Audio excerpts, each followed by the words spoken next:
A 19th century doctor checkup. Professor Obraztsov examines the patient without an X-ray or other modern diagnostic techniques. He used his own way, palpation. This method is the highlight of this hall. His contemporaries ridiculed Obraztsov, called him a con artist, but his examination technique is still an integral part of diagnosis all over the earth.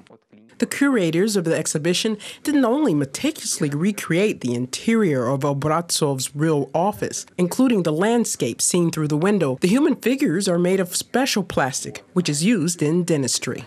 The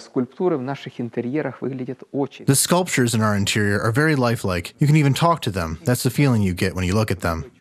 Zabolotny is by the microscope. He researches viruses and bacteria and made a number of discoveries in the application of vaccines. Nearby is the 1860s operating theater of Kyiv University's medical department. Volodymyr Karavayev, a legendary surgeon, has also worked there. During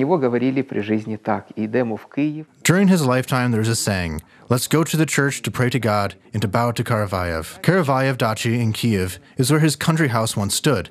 It was a rural territory, and crowds of people went there, thousands of them, as well as to the Prechersk monastery.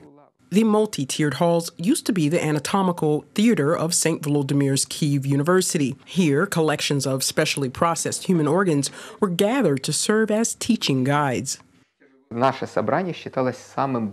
collection was considered to be the biggest and most diverse in the whole of Europe, with more than 2,500 pieces. Some of them are represented in our collection. Modern showcases contain specimens preserved from 100 to 250 years ago. The pride of the museum is a collection of specimens by the scientist Volodymyr Bets. In the 19th century, there were more than 9,000 visual materials for studying the brain and nervous system. Using the microtome, Betts made sections of the brain 1/12 to 1/20 of a millimeter thick. This was unique technology, which was a sensation in the scientific world of the time.